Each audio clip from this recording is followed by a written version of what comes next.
Insyaallah pada pertemuan yang ke-94 ini kita akan bahas hikmah yang ke-12 bagian pertama atau bagian A. Di dalam kitab Al-Hikam karya Ibnu Athaillah As-Sakandari, beliau menulis di halaman 15 baris ketiga, ma nafa'al qalba syai'un misli uzlatin yadkhulu biha midani fikratin. Ma nafa'al qalba, tidak ada sesuatu yang berfaedah, tidak ada sesuatu yang bermanfaat atau paling manfaat untuk hati kita. Syai'un misli uzlati, seumpama perkara uzlah, yadkhulu biha bidani fikratin. Uzlah atau menyendiri tadi untuk masuk kepada medan tafakur, mengingat kepada Allah Subhanahu wa ta'ala atas kemaha besarannya. Berarti pada malam hari ini kita akan kembali lagi ya mempelajari pasal tentang uzlah. Di kitab Kifayatul Azqiya sudah gamblang dijelaskan yang namanya uzlah itu apa coba? Singkatnya uzlah itu apa? Menyepikan diri, menyendiri, mengasingkan diri kita. Pengertian sederhananya yang namanya uzlah itu seperti itu. Jadi yang namanya uzlah itu menyendiri ya. Tapi menyendirinya bukan untuk sesuatu kesenangan kita. Menyendiri mojok karepe dewek. Iya. Nah, makanya kita harus perlu juga mengetahui pasal uzlah ini, karena di dalam diri kita itu tentu hati kita itu terjangkit banyak penyakit yang nanti penyakit tersebut akan mengalahkan tabiat kita, akan mengalahkan daripada watak atau sifat kita, sehingga nanti kita akan teracuni menjadi orang-orang yang buruk, menjadi orang-orang yang jahat. Maka bagi para sang pengembara rohani untuk mengobati penyakit-penyakit tersebut ya, agar di dalam kita selalu ingat kepada Allah, itu adalah merupakan hal yang wajib.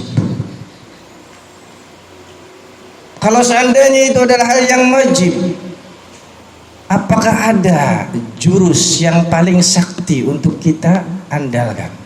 Ada. Kang Nur Mas Duwe. Ya, sakti.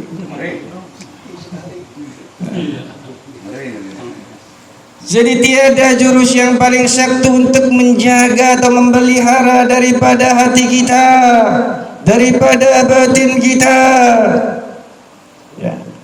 Agar kita itu mudah mengingat kepada Allah, agar kita ingat dengan Allah Subhanahu wa ta'ala kapanpun dimanapun. Jurus tersebut adalah menyendiri alias uzlah. Ya jelas saja ya, kalau seandainya kita menyendiri akan lebih mudah, karena nanti kita tidak memikirkan hal-hal selain daripada Allah. Kalau kita masih berkaitan dengan keduniawian, pasti urusan kita ya, pikiran kita itu ruwet ya, berbagai macam. Kadang-kadang kita itu Allah di nomor sekian kan. Hari kun makono refreshing.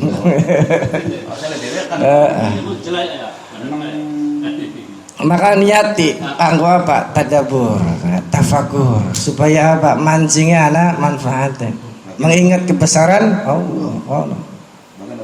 Ya iya. Terus kadang-kadang nggak alasan tuh mancing. Iya. Ya kembali lagi dari yang namanya uzlah itu menyendiri. Ya untuk apa? Memudahkan kita mengingat Allah Subhanahu wa taala. Untuk apa? Mengobati jiwa kita yang sekarat di dunia ini.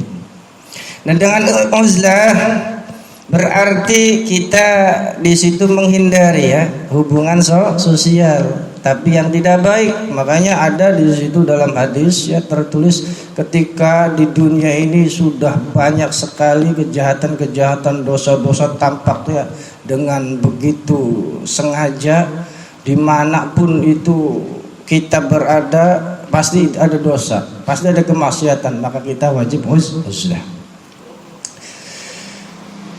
Jadi jangan sampai nanti kita dengan bersosial, dengan berteman, ya, tabiat kita akan hancur. Akhlak kita rusak karena bersosial.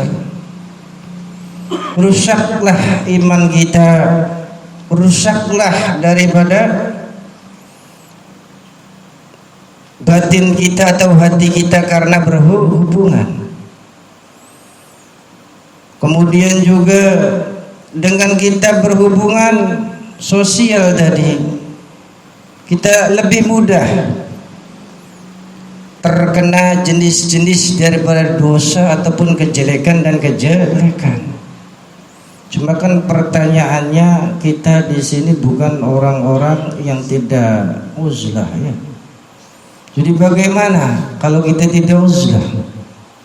Nah ketika kita tidak uzlah, agar kita bersosial tapi tetap lebih utama dan lebih mulia daripada uzlah itu sendiri, kita jaga, kita pelihara kualitas daripada hubungan sosial tadi ya.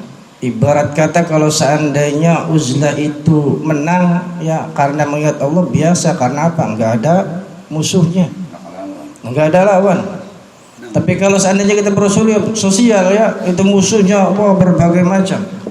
Di dalam rumah, di luar rumah, di kantor, di luar kantor, di pasar dan sebagainya, itu musuh-musuh kita yang harus kita taklukkan. Nah, berarti kita jaga kualitas sosial yang ada. Dengan apa? Ya coba kita belajarlah puasa diam aja. Jangan banyak bicara. Ketika kita bersosial, berbicara seperlunya saja. Kemudian kalau kita berkumpul-kumpul, ya seperlunya saja. Dan itu pun kalau ada manfaatnya. Kalau tidak ada, ya lebih baik kita hindari.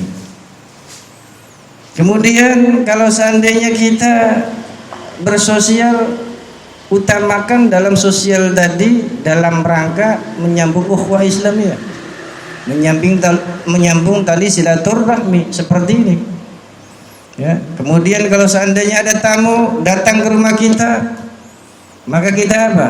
Kita berikan yang terbaik tamu tersebut, apa yang kita punya. Saja tolong yang kono jaga teatis di PIS orang ngerti teman, kasih ya sesuatu yang terbaik ya, yang anget-anget. Kemudian yang namanya kita saat bersosial, supaya sosial kita ini terjaga dengan baik, awas itu yang namanya teman ya.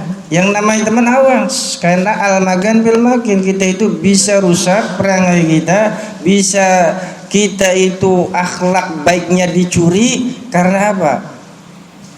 Terbiasa ya bergaul dengan teman-teman yang tidak ada berfaedah, tidak ada guna. Nah harus kita hindari. Bahkan kata Rasul itu kalau ada teman yang model seperti itu, kita lari seperti melihat macan, lari birit-birit. Karena apa? Khawatir ya akhlak kita nanti akan ya sama dengan mereka.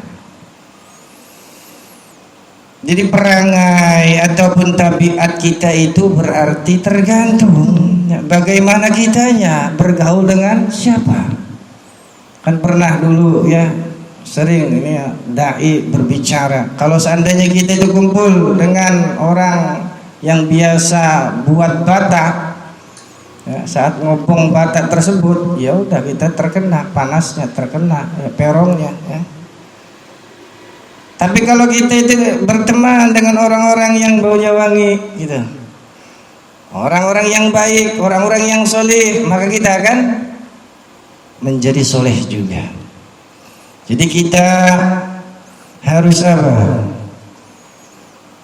Harus hati-hati. Tadi bila mana menemukan ada teman ya yang berbahaya, maka larilah ya daripada tempat tersebut. Khususnya ya anak-anak kita ya, itu jangan sampai anak-anak kita rusak gara-gara teman-teman yang ada. Harus kita kontrol juga. Karena di dalam hal ini sampai Allah Subhanahu wa taala mengingatkan kepada para nabi. Seperti Nabi Musa itu diingatkan oleh Allah Subhanahu wa taala. Allah mewahyukan kepada Nabi Musa, wahai putra Imran, waspada kamu. Selalu pilih ya untuk dirimu seorang sahabat dalam hidup ini. Dan ingat ketika ada teman yang tidak membantu membuat dekat dengan Allah, tidak membuat taat kepadaku, maka dia itu adalah musuhmu, kata Allah. Dan Nabi Daud pun diingatkan di dalam firman Allah Subhanahu wa taala dalam hadis qudsi.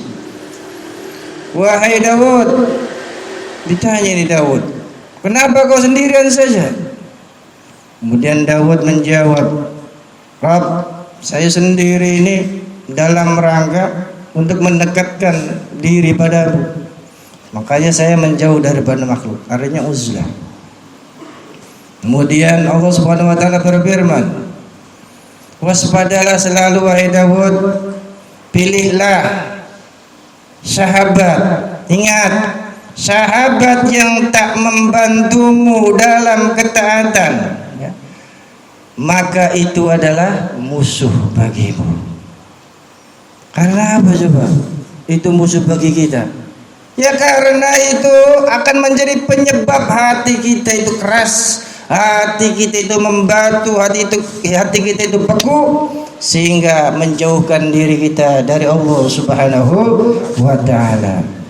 Kesimpulannya berarti ketika kita tidak bisa beruzlah di dunia ini, bergaullah dengan orang-orang yang satu bisa mendatangkan kebahagiaan kepada kita, kemudian ketaatan di dalam hidup kita. Bila mana kita tidak bisa, maka lebih baik kita hindari tempat-tempat tersebut. Itulah kajian daripada malam hari ini. Semoga bermanfaat dan insyaallah kita akan sambung pada minggu yang akan datang. Wallahu a'lam bishawab.